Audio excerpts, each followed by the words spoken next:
Howdy do, Viperoonies! Today we're going to be going over one of the many types of circuits that can be made using items you can find around your house. We will actually be having a limited amount of kits that we're going to be giving out, so reach out to us if you want to try this out at home. Let's go over the materials we'll be using today that will be included in the kit. 1 foam base, 1 paper template with a circuit diagram, 12 plastic pipette tips, 1 aluminum foil strip, 3 inches by 12 inches, 2 paper clips,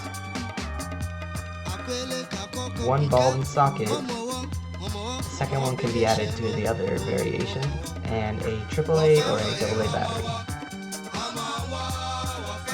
Safety note. A short circuit, a low resistant path from one end of the battery to the other, can heat up the thin wire enough to become burning hot. To avoid this, we'll make sure that we twist the thin wire strands together to reduce the risk when we are working with the bulb and battery.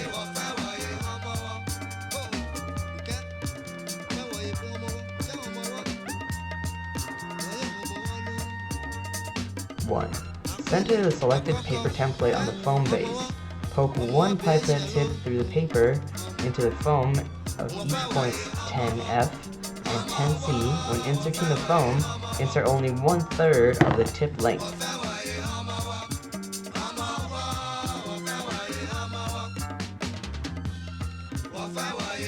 Place the battery against the 2 tips shown and add 2 more tips on the other side of the battery, opposite of the first pair of tips at 8F and 8C.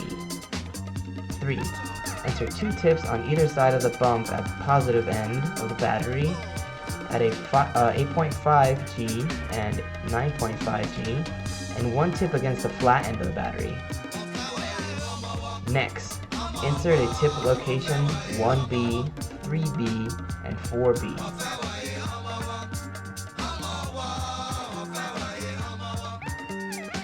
4. To make a folded wire, place the narrow cardboard strip near the edge of the foil strip as shown in figure 1. Fold the edge of the foil over the cardboard strip, and then fold the cardboard strip upward to wrap the foil around the strip to make a narrow foil ribbon about 3/8 wide. Pull the cardboard strip out from one end to the other for later use. 5. Tear or cut the folded wire in the middle of the 2 sections, each 6 inches long. Take one of the halves, and only one, and tear it in half. There will be a 1 and 2 short foil wires. Put a strip bulb lead in a fold created by bending over 1/2 inch of short foil wire. Bend the end of the wire over the lead at the bottom of the edge of foil. Hold the wire in place. 7. Place a paper clip over the folded wire and bare copper of the bulb lead as shown to the right. Insert a pipette tip to the bottom loop of the paper clip. Insert tip into the foam base at 5G. 9. Insert the end of the short foil wire between the battery's top end and the 2 tips. 10. Repeat steps 7 and 8 for the second bare bulb lead using the long foil wire, but insert the tip into 1G.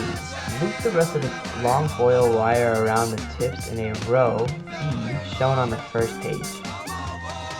11. Insert the end of the remaining foil wire between the bottom of the battery tip. Add a rubber band around the 3 tips at the end of the battery. The rubber band will press down the foil wires onto the end of the battery to ensure a good electrical connection.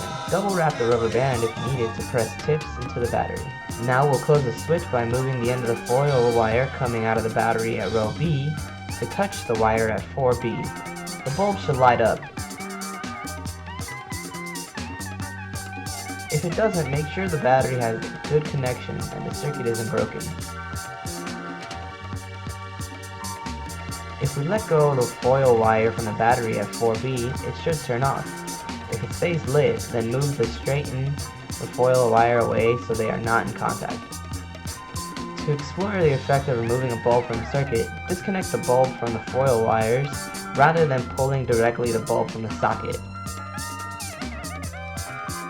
And there you have it, a simple circuit with a switch.